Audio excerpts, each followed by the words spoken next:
What happened at the Mountain of Madness? The story is written in the first-person perspective by the geologist William Dyer, a professor from Miskatonic University.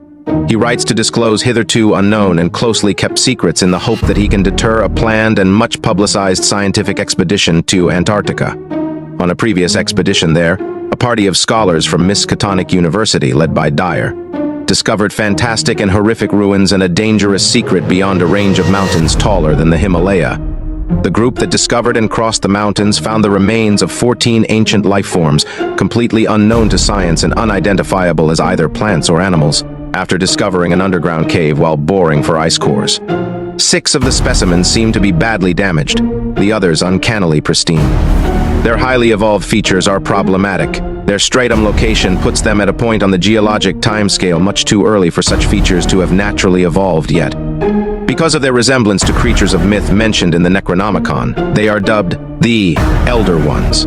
When the main expedition loses contact with this party, Dyer and the rest of his colleagues travel to their camp to investigate. The camp is devastated and both the men and the dogs slaughtered, with only one of each missing. Near the camp, they find 6 star-shaped snow mounds and a damaged Elder One buried under each.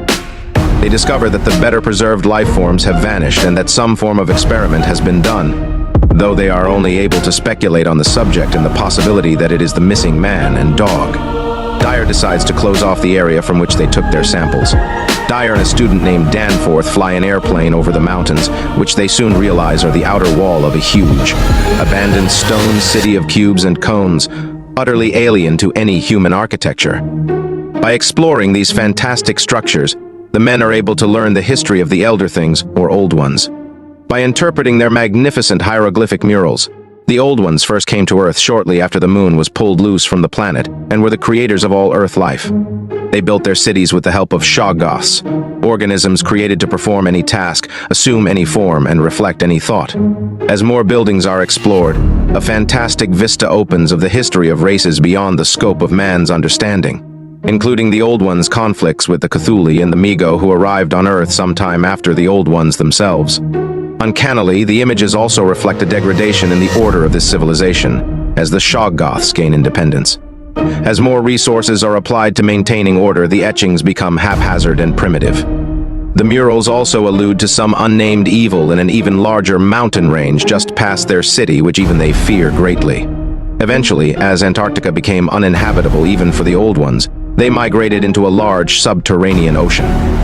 As the two progress further into the city, they are ultimately drawn to a massive, ominous entrance, which is the opening of a tunnel which they believe leads into the subterranean region described in the murals.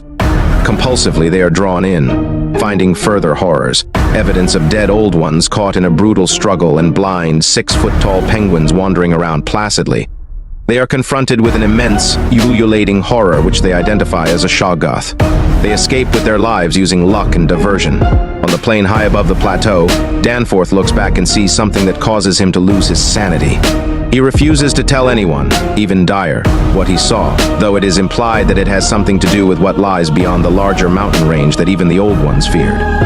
Professor Dyer concludes that the Old Ones and their civilization were destroyed by the Shoggoths they created, and that this entity has sustained itself on the enormous penguins since eons past. He begs the planners of the next proposed Antarctic expedition to stay away from things that should not be loosed on this Earth.